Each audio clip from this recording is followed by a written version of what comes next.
नवी मुंबईमध्ये होणाऱ्या कोल्डप्ले कार्यक्रमाच्या ऑनलाईन तिकिटांचा काळाबाजार झाल्याचा आरोपाच्या निमित्तानं एक महत्त्वाचा आणि चिंताजनक मुद्दा जनहित याचिकेतून उपस्थित करण्यात आलेला आहे। मात्र हा काळाबाजार रोखण्यासाठी मार्गदर्शक तत्त्व किंवा ठोस उपाययोजना राज्य सरकारच आखू शकते, तो अधिकार राज्य सरकारलाच असल्याचं उच्च न्यायालयानं स्पष्ट केलं। मुख्यमंत्री फडणवीसांच्या नेतृत्वाखालील मंत्रिमंडळात सामाजिक न्याय खात्याचे मंत्रिपद भूषवत असतानाही सिडको महामंडळाच्या अध्यक्षपदावरून स्वतःहून पायउतार न झाल्यानं राज्य सरकारनं अखेर संजय शिरसाट यांना सिडकोच्या अध्यक्षपदावरून हटवलेलं आहे। नगरविकास विभागानं यासंदर्भातील शासन निर्णय जारी केला। राज्यातील कामगारांसाठी आरोग्य सुविधा पुरवणाऱ्या राज्य कामगार विमा सोसायटीने राज्यात 18 नवीन रुग्णालये उभारण्याचा निर्णय घेतलेला आहे। यापैकी सर्वाधिक 4 रुग्णालये रायगडमध्ये तर छत्रपती संभाजीनगर आणि पुण्यामध्ये प्रत्येकी 2 रुग्णालये मंजूर झालेली आहेत। या रुग्णालयांसाठी भूसंपादनाची प्रक्रिया सुरू आहे। बीड संतोष देशमुख हत्या प्रकरणातील कृष्णा आंधळे अद्याप फरार आहे आणि या घटनेला 1.25 महिना लोटतोय, तर पोलिसांनी आतापर्यंत 7 आरोपींना अटक केली आहे। वाल्मिक कराड यानं खुनाचा कट रचल्यावरून त्याचाही तपास एसआयटी करते। मुंबई महापालिकेच्या विविध खात्यांमध्ये कार्यरत असणाऱ्या अभियंत्याच्या कामात पारदर्शकता यावी यासाठी प्रशासनानं माय बीएमसी सचेत ॲप्लिकेशन विकसित केलेलं आहे। प्रत्यक्ष कार्यस्थळी होणाऱ्या कामांची माहिती या ॲपमध्ये भरण्याची सूचना अभियंत्यांना करण्यात आली आहे। मात्र पालिकेच्या या निर्णयाविरोधात अभियंत्यांमध्ये आणि कर्मचाऱ्यांमध्ये अविश्वासाचीही भावना निर्माण झाली आहे। बॉलिवूड अभिनेता सैफ अली खानवर झालेल्या हल्ल्यानं सर्वजण चिंतेत आहेत। पोलीस या प्रकरणाचा तपास करतायत। सैफची पत्नी अभिनेत्री करीना कपूरनं हल्ल्यानंतर पहिल्यांदाच वक्तव्य केलंय। त्यांनी इंस्टाग्रामवर पोस्ट करून सर्वांचे प्रार्थना केल्याबद्दल आभार मानलेत आणि या धक्क्यातून सावरण्यासाठी करीनानं लोकांना संयम बाळगावा आणि कुटुंबाला वेळ द्यावा असं सांगितलंय। पादचारी पुलांचा वापर होत नसल्याचं समोर आल्यानंतर पुणे महापालिकेनं या पादचारी पुलांचे आढावा घेण्यास सुरुवात केली आहे। या पुलांवर तातडीनं स्वच्छता मोहीम राबवून क्षेत्रीय कार्यालयांकडे पुलांच्या स्वच्छतेची जबाबदारी देण्याचा निर्णय घेण्यात आलाय। पुणे शहरातील गरजू महिलांना रोजगाराची संधी उपलब्ध करून देण्यासाठी गुलाबी रिक्षा देखील खरेदी करण्यास अर्थसहाय्य देण्याचा निर्णय महापालिकेनं घेतलेला आहे। राज्य सरकारनं नुकतीच पिंक ई रिक्षा ही योजना राज्यात लागू केली आहे आणि त्याची अंमलबजावणी महापालिकेकडून केली जाणार आहे। बीडच्या जिल्हाधिकाऱ्यांनी शस्त्र परवान्यांबाबत महत्त्वाची कारवाई केली आहे। त्यानुसार जिल्ह्यातील 162 जणांचे बंदुकांचे परवाने रद्द करण्यात आले। बहुतेक जण गुन्हेगार असल्याचं उघड झालंय। पर्यावरणाभिमुख गणेशोत्सवाच्या नाऱ्याला अधिक बळ देण्यासाठी पीओपी बंदीची यावर्षीपासून काटेकोर अंमलबजावणी करण्याचा निर्णय ठाणे महापालिकेनं घेतलाय। ठाणे पालिका मूर्तिकारांना माती आणि जागा देणार आहे। नवी मुंबईत प्रथमच जागतिक कीर्तीच्या कोल्डप्ले या संगीत कार्यक्रमाचं आयोजन करण्यात आलेलं आहे। या संगीत कार्यक्रमाला लहान मुलांना घेऊन जाण्यावर जिल्हा बाल संरक्षण विभागाकडून बंदी घालण्यात आली आहे। लहान मुलांना संगीत कार्यक्रमातील आवाजामुळे होणारा त्रास लक्षात घेता ही अधिसूचना जाहीर करण्यात आली आहे। शिक्षक भरतीच्या दुसऱ्या टप्प्याला लवकरच सुरुवात होणार आहे। त्यासाठी 20 जानेवारीपासून पवित्र पोर्टल सुरू होणार आहे। त्यामुळे शिक्षक भरतीची वाट पाहणाऱ्या उमेदवारांना आणखी संधी आली आहे। लाडक्या बहिणींना 26 जानेवारीच्या आधीच जानेवारी महिन्याचा हप्ता मिळणार असल्याचं मंत्री अदिती तटकरे यांनी जाहीर केलंय। 26 जानेवारीच्या आधी जानेवारी महिन्याचा लाभ मिळेल असा प्रयत्न सुरू आहे असं तटकरे म्हटलंय। 1000 शेतकऱ्यांच्या शेतात प्रयोग सुरू आहेत। हे तंत्र नीट वापरलं तर प्रति एकर 120 टनापर्यंत ऊस घेणं शक्य आहे असं शरद पवार यांनी म्हटलं। तर ऑक्सफर्ड आणि मायक्रोसॉफ्टचा मी अंतःकरणापासून आभारी आहे असंही पवार म्हटलं। फेरीवाल्यांच्या न्याय हक्कासाठी आरपीआय आठवले गटानं भीक मागो आंदोलन केलं। फेरीवाल्यांचं पुनर्वसन करा अशी मागणी करण्यात आली, तर पात्र फेरीवाल्यांवर पोलीस प्रशासन अन्याय करत असल्याचा आठवले गटानं आरोप केला। धारावी पुनर्वसन प्रकल्पाला मालाड आक्सा गावातील गावकऱ्यांनी विरोध केला। आमदार असलम शेख यांच्या नेतृत्वात गावकऱ्यांनी जमीन मोजणीसाठी आलेल्या प्रशासकीय अधिकाऱ्यांना हुसकावलं। सिंधुदुर्ग जिल्ह्यातील चिपी विमानतळावरून मुंबईसाठी विमानसेवा सुरू करावी अशी मागणी उबाठा पक्षाच्या वतीनं करण्यात आली आहे। या मागणीसाठी मालवण इथे जोरदार घोषणाबाजी करत आंदोलन करण्यात आलं। या मागणीचा मेल केंद्रीय उड्डाण मंत्र्यांना करण्याचं आवाहन करण्यात आलं। अहिल्यानगर जिल्ह्यातील श्री सिद्धिविनायक मंदिर सिद्धटेक इथे अनधिकृतपणे उभारण्यात आलेल्या थडग्यांविरोधात सकल हिंदू समाज आक्रमक झाला। अनधिकृत बांधकाम हटवण्यासाठी मोहीम राबवण्याचा निर्धार सकल हिंदू समाजानं केलाय। गेल्या काही दिवसांपासून कळंब शहरात गुन्हेगारी वाढलेली आहे, त्यामुळे नागरिकांमध्ये दहशत निर्माण झालेली आहे। मात्र पोलीस या प्रकरणांमध्ये लक्ष घालत नसल्यानं आक्रमक झालेल्या नागरिकांनी रास्ता रोको आंदोलन केलं। 2016 सालच्या कविता बडाला हत्या प्रकरणातील 4ही आरोपींना जन्मठेपेची शिक्षा वसई न्यायालयानं सुनावली आहे। आर्थिक व्यवहारातील वादातून कविता बडाला यांची हत्या करण्यात आली होती। केंद्र सरकार भारतातील शहरांसह ग्रामीण भागाच्या विकासासाठी सातत्यानं काम करत आहे। या पार्श्वभूमीवर सरकार ग्रामीण भागासाठी अनेक योजना देखील राबवत आहे। योजनेअंतर्गत पंतप्रधान शनिवारी 10 राज्य आणि 2 केंद्रशासित प्रदेशातील 230हून अधिक जिल्ह्यातील 50,000हून अधिक गावांमधील 65 लाखांपेक्षा जास्त मालमत्ताधारकांना मालमत्ता कार्ड वितरित करणार आहे। ट्रम्प यांच्या शपथविधीपूर्वी अमेरिकेनं भारताला मोठं गिफ्ट दिलंय। अमेरिकेनं भारतीय अणुसंस्थांवरील निर्बंध हटवलेले आहेत।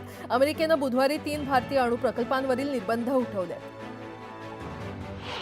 इस्रायल आणि हमास यांच्या गेल्या 15 महिन्यांपासून सुरू असलेलं युद्ध थांबवण्यासंदर्भात सकारात्मक पावलं उचलली गेलेली आहेत। पण युद्ध थांबवण्यासाठी करार करण्यावर दोन्ही बाजूंनी सहमती दर्शवून 15 तास होत नाहीत तोच इस्रायलनं शस्त्रसंधी धुडकावून लावत गाझा पट्टीवर हवाई हल्ले केले। इस्रायलनं केलेल्या बॉम्ब वर्षावात खरं तर महिला आणि लहान मुलांसह तब्बल 73 नागरिकांचा मृत्यू झाला।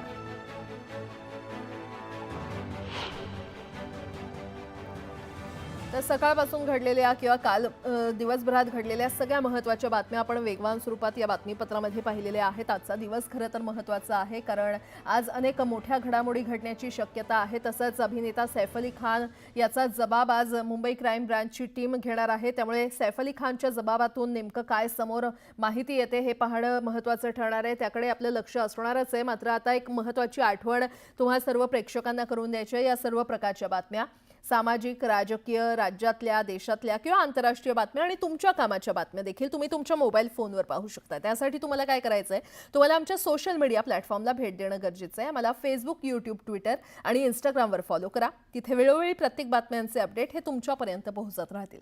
बातमीपत्रामध्ये आता पुढे वळणार आहोत। गावाकडच्या काही बातम्या आपल्याला पाहायच्या आहेत। सुरुवात करूयात महत्त्वाच्या बातम्यांनी। अभिनेता सैफ अली खानचा क्राईम ब्रांचची टीम आज जबाब नोंदवणार आहे। सैफ अली खानचा जबाब अत्यंत महत्त्वाचा मानला जाईल। चाकू हल्ल्यावेळी नेमकं काय घडलं याचा उलगडा सैफच्या जबाबातून समोर येणार असल्याची दाट शक्यता आहे। त्यामुळे क्राईम ब्रांचच्या टीमकडे सर्वांच्याच नजर आहे। दरम्यान सैफ अली खानवर चाकू हल्ला झाल्यानंतर त्याच्यावर सध्या लीलावती रुग्णालयामध्ये उपचार सुरू आहेत। चाकू हल्ल्याप्रकरणी आता पोलिसांकडून देखील कसून तपास सुरू आहे आणि याच पार्श्वभूमीवर क्राईम ब्रांचची टीम आज सैफ अली खानचा जबाब नोंदवणार आहे।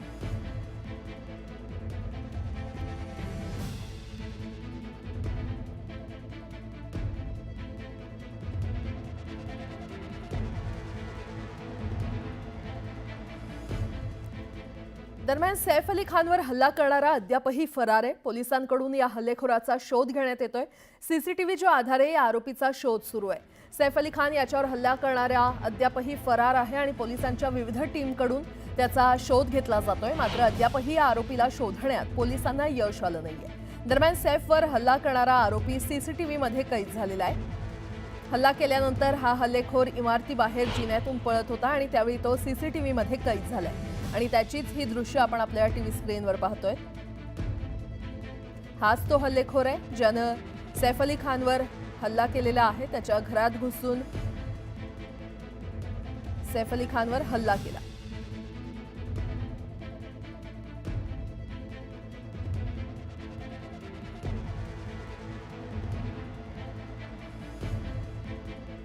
दरम्यान सीसीटीव्हीच्या आधारे पोलिसांकडून या आरोपीचा आता शोध घेतला जातोय। सैफ अली खानचा जबाब देखील आज नोंदवण्यात येणार आहे। मात्र सैफवर हल्ला करणारा आरोपी हा अद्यापही फरार असल्याचं पाहायला मिळतंय। परिसरातले सगळे सीसीटीव्ही फुटेज पोलिसांनी तपासलेले आहेत आणि त्याच्याच आधारे आता या आरोपीचा शोध घेतला जातोय।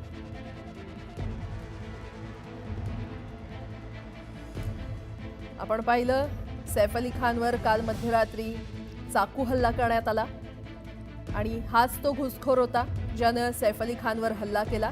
दरम्यान तो एका इमारतीच्या सीसीटीव्हीमध्ये कैद झालेला आहे। त्याची दृश्य कैद झालेली आहेत आणि त्याच आधारे परिसरातल्या इतरही सीसीटीव्हीच्या आधारे पोलीस या आरोपीचा शोध घेत आहेत। आरोपी 4थ्या माळ्यापर्यंत शिड्यांनी गेला आणि तिथून डगची जाळी तोडून तैमूरच्या खोलीमध्ये गेल्याचं प्राथमिक तपासात आता समोर आलेलं आहे। सैफ अली खानच्या घराला इलेक्ट्रिक लॉक असल्यानं बाहेरून दरवाजा खोलू शकत नाही, मात्र आतून खोलता येतो। पोलीस त्या परिसरातले टॉवर लोकेशन देखील काढतायत। पोलीस सूत्रांच्या माहितीप्रमाणे सैफ अली खानच्या घरातील हल्लेखोर हा सराईत गुन्हेगार आहे। ही घटना ज्या पद्धतीने घडली त्याची मोडस ऑपरेंडी पाहता हल्लेखोरावर यापूर्वी देखील असेच गुन्हे दाखल झाले असावेत। पोलिसांचा असा विश्वास आहे की असा प्रकार फक्त सराईत आरोपीच करू शकतात।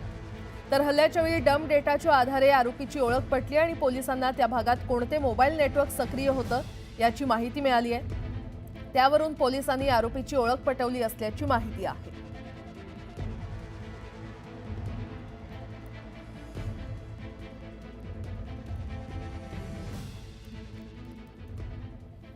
बातमीपत्रामध्ये आता पाहणार आहोत सकाळच्या महत्त्वाच्या 100 बातम्या वेगवान स्वरूपात। सुरुवात करूयात।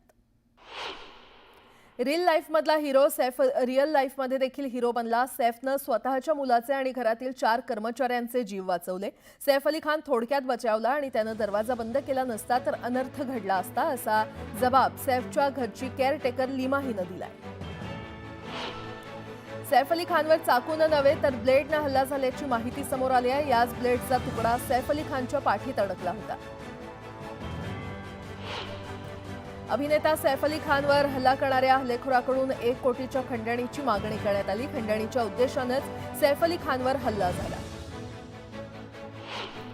सैफ अली खानवरील हल्ल्याप्रकरणी पोलीस तपास सुरू आहे अशी माहिती मुख्यमंत्र्यांनी दिली। तर मुंबई देशातील सर्वात सुरक्षित शहर आहे, एखाद्या घटनेवरून आरोप करणं चुकीचं आहे असा टोला देखील फडणवीसांनी लगावला। उपमुख्यमंत्री एकनाथ शिंदे महाराष्ट्रभर आभार दौरा करणार आहेत। विधानसभा निवडणुकीमध्ये मतदारांनी विजय मिळवून दिल्याबद्दल एकनाथ शिंदे मतदारांचे आभार मानणार आहेत आणि त्यांच्या या दौऱ्याला 23 जानेवारीपासून सुरुवात होईल। भाजपच्या राज्यस्तरीय अधिवेशनानंतर शिर्डीमध्ये आता राष्ट्रवादीचं 2 दिवसीय अधिवेशन होणार आहे। 18 आणि 19 तारखेला पुष्पक हॉटेलमध्ये हे अधिवेशन होणार आहे। अजित पवार, प्रफुल्ल पटेल आणि तटकरेंसह मंत्री, खासदार, आमदार उपस्थित असतील। भाजपच्या संविधान गौरव अभियानाचा पुण्यातून शुभारंभ झाला। शहांच्या विधानानंतर डॅमेज कंट्रोल म्हणून भाजपनं देशभर संविधान गौरव अभियान सुरू केलंय। केंद्रीय मंत्री ज्योतिरादित्य सिंधिया यांच्या उपस्थितीमध्ये अभियानाचा शुभारंभ झाला। गंगा स्नानाबद्दल केलेल्या वक्तव्याचा विपर्यास केला गेला असं स्पष्टीकरण भाजप नेते सुधीर मुनगंटीवार यांनी दिलं। चंद्रपुरात आयोजित करण्यात आलेल्या वातावरण बदलावरील आंतरराष्ट्रीय परिषदेत त्यांनी गंगा स्नानाविषयी वक्तव्य केलं होतं। महायुतीतील पालकमंत्रीपदाचा तिढा 8 दिवसात सुटणार असल्याची माहिती न्यूज 18 लोकमतला विश्वसनीय सूत्रांनी दिली आहे। 8 दिवसात प्रत्येक जिल्ह्याचा पालकमंत्री ठरणार असून 26 जानेवारीला नवनिर्वाचित पालकमंत्री जिल्ह्यात जाऊन ध्वजारोहण करणार असल्याची माहिती आहे। 26 जानेवारीपूर्वी लाडक्या बहिणींना हप्ता मिळणार असल्याची माहिती महिला व कल्याण मंत्री अदिती तटकरे यांनी दिलेली आहे। 3 ते 4 दिवसात या महिन्याचा हप्ता मिळणार असून या महिन्यात लाडक्या बहिणींना 1500 रुपये मिळणार आहेत। मंत्री गुलाबराव पाटील यांचे सुरक्षा रक्षक आणि मुक्तगिरी बंगल्यावरील सुरक्षेसाठी तैनात असलेल्या पोलीस कर्मचाऱ्यांमध्ये वाद झाला। पोलीस कर्मचारी आणि सुरक्षा रक्षकामध्ये झटापट पाहायला मिळाली। यावेळी मंत्री गुलाबराव पाटलांनी मध्यस्थी करत वाद सोडवला। धुळे जिल्हा परिषदेचा कार्यकाळ संपलेला आहे, त्यामुळे आजपासून जिल्हा परिषदेमध्ये प्रशासक राज येणार आहे। जिल्हा परिषदेचा कार्यकाळ संपल्यानं आता प्रशासकच झेडपीचा गाडा हाकणार आहेत, तर जिल्ह्यातील 4 पंचायत समित्यांमध्ये देखील प्रशासकाची नेमणूक केली जाणार आहे। जिल्हा परिषद आणि पंचायत समित्यांवर प्रशासकीय राजवट सुरू झालेली आहे। अकोला झेडपी आणि पंचायत समितीचा कार्यकाळ संपलाय, त्यामुळे आता झेडपीचा कार्यभार मुख्य कार्यकारी अधिकारी तर पंचायत समित्यांचा कारभार गटविकास अधिकारी पाहणार आहेत। आता एक मोठी बातमी। सरपंच संतोष देशमुख हत्या प्रकरणातील मुख्य आरोपी सुदर्शन घुलेसह 9 जणांवर मकोका लावलेला आहे आणि यात सीआयडीनं सुदर्शन घुले याला गँगचा लीडर दाखवलंय, तर वाल्मिक कराडला गँगचा सदस्य म्हटलेला आहे। तसंच या गुन्ह्यात आरोपी वाढण्याची शक्यता आहे। तर दुसऱ्या बाजूला मोक्का लागता सीआयडीचे तपास अधिकारी देखील बदलण्यात आलेले आहेत। हत्या प्रकरणाचा तपास सीआयडीचे उपअधीक्षक अनिल गुजर करत होते आणि त्यांच्या जागी आता अप्पर पोलीस अधीक्षक किरण पाटील हा तपास करणार आहेत। त्यामुळे सीआयडीमध्ये मोठे बदल करण्यात आलेले आहेत। आता यात आणखी कोणाचा सहभाग आहे का याचा शोध सीआयडी घेत आहे आणि त्यामुळे आरोपींची संख्या वाढण्याची शक्यता वर्तवली जाते। आणि या संदर्भात अधिक माहिती देत आहेत आमचे प्रतिनिधी सुरेश जाधव आपल्यासोबत जोडले गेलेले आहेत। सुरेश, वाल्मिक कराड याच्यावर मोक्का लागला आणि त्यानंतर आता सीआयडी मध्ये हे मोठे बदल करण्यात आलेले आहेत, तपास अधिकारी बदलण्यात आलेले आहेत, काय कारण, काय अपडेट? तपासाच्या अनुषंगाने ही मोठी घडामोड समजली जात आहे। संतोष देशमुख हत्या प्रकरणामध्ये 302 चा गुन्हा ज्यावेळेस वाल्मिक कराड यांच्या अनुषंगाने मोक्क्याची कारवाई झाली आणि त्यानंतर आता हे जे बदल आहेत ते बदल करण्यात आलेले आहेत आणि कालच या संदर्भातले सीआयडीचे जे बदल आहेत ते करण्यात आले। या संदर्भात अधिकृत सूत्रांनी जी माहिती दिलेली आहे की सीआयडी मधले जे तपासी अधिकारी आहेत अनिल गुजर यांच्याकडे ही तीनही केसेस होत्या, विशेष म्हणजे ते एसआयटी मध्ये देखील होते। त्यांच्याकडचा तपास काढून आता किरण पाटील ज्या संभाजीनगरच्या अप्पर पोलीस अधीक्षक आहेत त्यांच्याकडे हा तपास देण्यात आलेला आहे आणि त्या तपासाचे सूत्र हाती घेतल्यानंतर आता या प्रकरणात वेगवेगळ्या दृष्टिकोनातून आता तपास केला जातोय आणि मोक्का प्रकरणातील जे आरोपी आहेत ते वाढण्याची शक्यता देखील वर्तवली जाते। विशेष म्हणजे मोक्का न्यायालयासमोर ज्यावेळेस या आरोपींची यादी दिली त्या यादीमध्ये देखील एक मोठा आपल्याला धक्कादायक माहिती समोर आली। त्यामध्ये सुदर्शन घुले हा या गँगचा प्रमुख दाखवण्यात आलेला आहे, तो वाल्मिक कराड या गँगचा सदस्य दाखवण्यात आलेला आहे। त्यामुळे त्या दृष्टिकोनातून आता तपास सुरू आहे। त्याचबरोबर संतोष देशमुख हत्या प्रकरणामध्ये ज्या दिवशी अपहरण झालं होतं त्यानंतर हत्या केल्यानंतर एक जी गाडी आहे ती कळंबकडे गेलेली होती, त्या दृष्टिकोनातून देखील तपास करण्यात येतो आणि या प्रकरणामध्ये आणखी मोक्का मध्ये देखील आणखी आरोपी वाढण्याची शक्यता वर्तवली जाते आणि तशा पद्धतीने तपासाची सूत्र आहेत। आता किरण पाटील यांच्याकडे तपास आले ना, आता तपासाला देखील वेग येणार आहे। महत्वाचं म्हणजे जे अनिल गुजर आहेत यांच्याकडे खंडणी प्रकरणाचा तपास आहे, तर किरण पाटील या दोन तपास करणार आहेत, अॅट्रॉसिटी मारहाण आणि हत्या प्रकरणाचा तपास करणार आहेत। त्यामुळे नेमकं आता यातून काय सत्य बाहेर येतं हे देखील पाहणं महत्वाचं ठरणार आहे। बरं सुरेश, धन्यवाद या सविस्तर माहितीसाठी। वाल्मिक कराडला खंडणीच्या गुन्ह्यात जामीन देण्यास सीआयडीनं विरोध केलाय। जामीन मिळाल्यास पुराव्यांशी छेडछाड होण्याची शक्यता वर्तवण्यात आली आहे। दरम्यान खंडणी प्रकरणी शनिवारी केज कोर्टात सुनावणी होणार आहे। पगार न मिळाल्यानं धारावी येथील बेस्टच्या काळा किल्ला आगारातील ओलेक्ट्रा बस कंपनीच्या कंत्राटी चालकांनी संप पुकारलाय। 100हून अधिक चालक संपावर केल्यानं आगारातील बस रस्त्यावर आल्या नाहीत आणि त्यामुळे या मार्गावर प्रवास करणाऱ्या प्रवाशांचे पुन्हा हाल सुरू झाले। भारताच्या धर्मनिरपेक्ष रचनेसाठी प्रार्थनास्थळ कायदा गरजेचा असल्याचं सांगत काँग्रेसनं या कायद्याबाबत सर्वोच्च न्यायालयामध्ये धाव घेतली आहे। याआधी देखील अनेकांनी याप्रकरणी याचिका दाखल केलेल्या आहेत। काँग्रेसच्या याचिकेसह विविध याचिकांवर आता 17 फेब्रुवारीला सुनावणी होणार आहे। अर्थसंकल्पापूर्वी केंद्र सरकारनं सरकारी कर्मचाऱ्यांसाठी मोठा निर्णय घेतलाय। केंद्रीय मंत्रिमंडळानं 8व्या वेतन आयोगाला मंजुरी दिली आहे। लवकरच आयोग गठन करण्याची प्रक्रिया सुरू करण्यात येणार आहे। गेल्या वर्षी झालेल्या विधानसभा निवडणुकांसाठी मुंबई महापालिकेचे सुमारे 60,000 कर्मचारी निवडणूक कामासाठी जुंपले होते। वारंवार तगादा लावल्यानंतर हे कर्मचारी महापालिकेत परतले असले तरी अद्याप 586 कर्मचारी परतलेले नाहीयेत। यापैकी 47 जणांचा पगार रोखला असल्याची माहिती निवडणूक विशेष कार्य अधिकाऱ्यांनी दिली आहे। खराब रस्त्यामुळे देशात अनेक ठिकाणी बळी जात आहेत। खराब रस्ते बांधल्यास अजामीन पात्र गुन्हा ठरवण्यात यावा। अपघातांसाठी रस्ते कंत्राटदार आणि अभियंत्यांना जबाबदार धरून त्यांना तुरुंगात पाठवावे असे केंद्रीय रस्ते वाहतूक आणि महामार्ग मंत्री नितीन गडकरी यांनी गुरुवारी म्हटलं। बाजारात नवीन तांदूळ विक्रीला आला असून जुन्या तांदळापेक्षा नवीन तांदळाचे दर वाढलेले आहेत। गेल्या वर्षीच्या तुलनेमध्ये यावर्षी तांदळाच्या दरात 10 ते 12 रुपयांची वाढ झाली आहे। रत्नागिरी जिल्ह्यामध्ये भात उत्पादन मोठ्या प्रमाणात घेण्यात येतं। राज्यातील बाजार समितीमध्ये सोयाबीनची आवक 70,035 इतकी झालेली आहे, तर सोयाबीनला 4,040 रुपये प्रति क्विंटल इतका दर मिळाला। मकर संक्रांती निमित्तानं बाजारपेठेत गुळाची मागणी वाढली आहे। सांगलीतील बाजार समितीमध्ये दररोज सरासरी 518 क्विंटल पर्यंत आवक होते। सौद्यामध्ये सर्वसाधारण दर हा 3,720 ते 4,140 रुपयांपर्यंत मिळतोय। राज्यात एकूण 93,514 क्विंटल कांद्याची आवक झाली होती, ज्यात 56,746 क्विंटल लाल कांद्याची आवक झाली आहे। लाल कांद्याला सर्वाधिक आवकेच्या चांदवड बाजारात कमीत कमी 1,000 तर सरासरी 1,880 असा दर मिळाला। देशभरातील बाजार समित्यांमध्ये ऑक्टोबर ते डिसेंबर 2024 या सोयाबीन विक्रीच्या मुख्य काळात 46 लाख टन सोयाबीनची आवक झाली।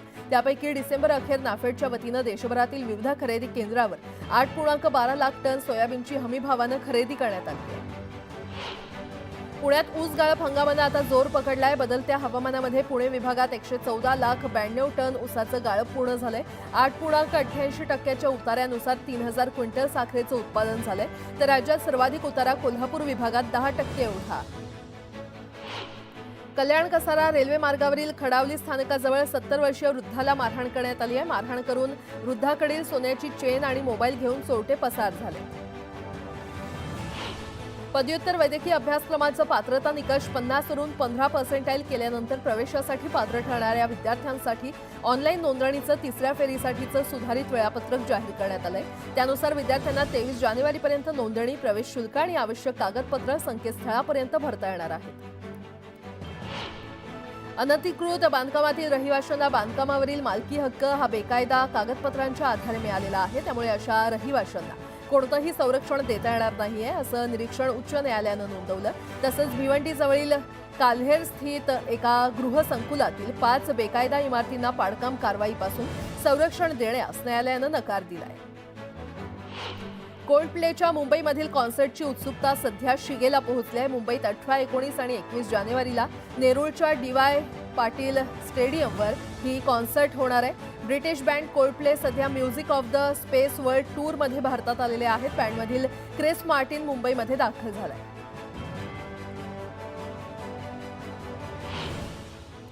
आता एक मोठी बातमी, परभणीमध्ये झालेल्या हिंसाचार प्रकरणाचे पडसाद राज्यभर उमटले आणि या घटनेदरम्यान सोमनाथ सूर्यवंशी या तरुणाचा पोलीस कोठडीमध्ये दुर्दैवी मृत्यू झाला होता। त्यामुळे संतापाची लाट उसळली। सोमनाथ सूर्यवंशीच्या न्यायासाठी आता परभणी ते मुंबई असा लॉंग मार्च काढण्यात येणार आहे। आजपासून परभणीतून या मोर्चाला सुरुवात होईल आणि या मोर्चात विविध संघटना सहभागी होणार आहेत।